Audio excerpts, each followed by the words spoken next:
اسمعوا خالد الغندور. خالد الغندور الفتنة بيقول ايه؟ بيقول ان امام عاشور وهو قبل ما يروح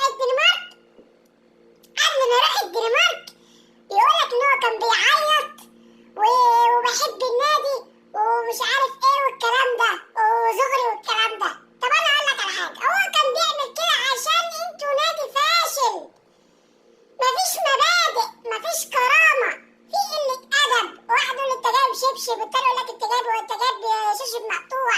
مفيش احترام، مفيش مبادئ، انتوا نادي فاشل. فطلع الدنمارك عشان يجي الاهلي.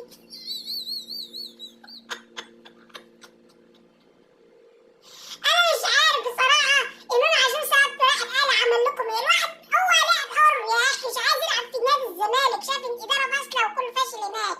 ايه، يلعب في اداره فاشله ولا يلعب في النادي الاهلي بطولات وكؤوس والدنيا مستقره وكاس عالم انديه وشهره تانيه خالص؟ اما هيلعب قلت له